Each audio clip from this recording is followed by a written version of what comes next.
Et pour finir cette émission, l'œil de l'expert, où nous avons le plaisir de retrouver sur le plateau de Smart Patrimoine Nicolas Langlois d'Estinto. Bonjour Nicolas. Salut Nicolas. Merci d'être avec nous, vous êtes cofondateur de Kaias. Alors est-ce que vous pouvez nous présenter Kaias rapidement, dont l'objectif est de faire de la pédagogie financière à destination des épargnants? Ouais, exactement. Kaias, en fait, c'est né d'un constat que l'épargne des Français ne travaillait pas forcément directement pour eux. Et l'idée, c'était de les aider à avoir des outils qui leur permettaient de mettre l'épargne à leur service. D'accord. Et donc, on a deux piliers. On en a un qui est la pédagogie financière, qui est gratuite, et un autre qui est un outil d'allocation qui permet en fait de définir une allocation qui est adaptée à son profil et à ses projets de vie. D'accord. Et donc, on a développé un algorithme propriétaire pour ça. Donc pédagogie et allocation. Exactement. En direct, hein, on parle d'une plateforme en direct. Tout est en direct, et surtout ce qui fait vraiment la nuance, c'est que Kaias ne vend aucun produit financier, il n'y a aucune rétrocommission d'aucune sorte. Donc c'est vraiment un gage d'indépendance parfait qui nous permet d'avoir une liberté de ton qui est très forte. Et alors justement, vous creusez, vous analysez un petit peu les différents placements, et notamment un des placements préférés des Français qui est l'assurance vie. Vous avez comparé chez Kaias, parce que vous étiez plusieurs à le faire, l'assurance vie et le compte titre, et vous vous êtes rendu compte que l'assurance vie, malgré le fait que ce soit un placement, ou en tout cas une enveloppe fiscale très utilisée, n'est pas forcément celle qui correspond le plus à la stratégie de tous les Français. Ouais, c'est ça. L'assurance vie, en fait, c'est l'enveloppe par défaut qui est préconisée. C'est 2000 milliards d'encours, c'est 55 millions de contrats en France. Et même moi, j'étais convaincu que c'était l'enveloppe bonne. Oui, bien sûr. Finalement, pas grand monde pose les maths. Et donc, nous, on a un directeur de recherche en interne qui a posé les maths et qui a fait cette étude-là, qui compare le compte titre et l'assurance vie dans tout un tas de scénarios. D'accord. De 10 ans à 50 ans de détention, selon les différents niveaux de frais, avec les meilleurs acteurs du marché, etc.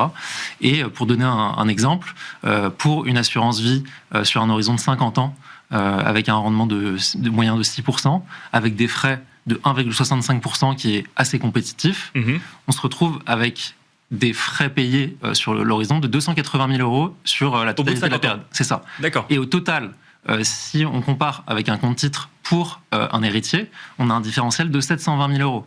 Alors même que là, on a un bon contrat d'assurance vie. D'accord. Et on compare des pommes et des pommes avec les mêmes ETF, etc. Donc on voit que l'écart peut être énorme. Et donc ce qu'on a fait, c'est qu'on a sorti cette étude et on a aussi un simulateur qui permet de tester finalement pour soi quel est le meilleur outil. Parce que alors l'assurance vie, tout n'est pas acheté, hein, évidemment. Il y a des cas où ça reste très intéressant. D'accord. Par exemple, mais c'est pas la majorité des cas, si je comprends bien. Et en fait, pour la majorité des épargnants, la recommandation par défaut ne devrait pas être l'assurance vie, elle devrait être le compte titre. D'accord. Et l'assurance vie devrait rester préconisée seulement sur des cas à la marge, donc des transmissions hors ligne directe, si jamais on a beaucoup de mouvements de portefeuille et beaucoup de rotation de portefeuille, ou si on a un court horizon et qu'on veut une rente, par exemple. D'accord. Et donc l'argument du fait que ce qu'il y a dans l'assurance vie sort de la base successorale ne suffit pas finalement à justifier en fait, le gain. Ça, c'est la carotte fiscale. Mais le problème, c'est qu'en face, les frais liés à l'enveloppe sont trop importants et ne permettent et en fait dépasse finalement ce qu'on gagne, avec l'avantage fiscal, et surtout quelque chose qui est assez peu connu sur le compte titre, par exemple à la succession, et même lors de la donation du vivant, c'est que lorsqu'on donne un compte titre, on a une purge des plus-values. C'est-à-dire qu'on remet à zéro les plus-values. Et donc, c'est aussi un avantage fiscal qui est assez méconnu, parce que finalement, c'est compliqué pour un courtier de préconiser un compte titre. C'est beaucoup plus facile de vendre une assurance vie et de toucher finalement sur le modèle de rémunération, d'être rémunéré de cette manière-là. C'est beaucoup plus simple, en fait. Donc, votre message, c'est commencer par ouvrir un compte titre si vous voulez vous intéresser à l'investissement. Alors, de long terme, on parle de l'investissement long terme. Là, évidemment, on parle de long terme. Évidemment, il faut creuser. Ce qu'on veut juste dire, en tout cas, c'est de pas forcément tout prendre pour argent comptant, de poser les chiffres et de regarder au cas par cas ce qui est intéressant. Mais nous, ce qu'on voit, c'est que quand on a moins de 60 ans et qu'on n'a pas de sujet, comme je le disais, sur les nuances spécifiques, dans la quasi-totalité des cas, le compte titre est plus intéressant que l'assurance vie. Et moi, c'est quelque chose que j'ai découvert cette année grâce à Guillaume Flamand, notre directeur scientifique. Qui est le directeur scientifique de Kaias, bien sûr. Exactement. Donc, ça veut dire aussi qu'il faut être prêt à gérer un peu plus ses finances seul, plutôt que de déléguer dans un contrat d'assurance vie à une gestion sous mandat ou pilotée, par exemple. Déjà, tout le monde n'est pas en gestion pilotée en assurance vie, et sur compte titre, la réalité, c'est qu'on peut faire des allocations qui sont relativement simples. C'est pour ça aussi qu'on a créé Kaias, c'est qu'on peut aider à définir et à suivre ces allocations.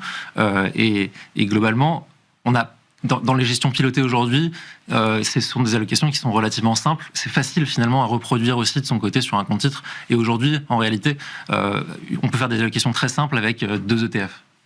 Merci beaucoup Nicolas Langlois-Destinto de nous avoir accompagnés dans l'œil de l'expert. Je rappelle que vous êtes cofondateur de Kaias. Merci à vous également de nous avoir suivis. On se retrouve très vite sur Be Smart for Change.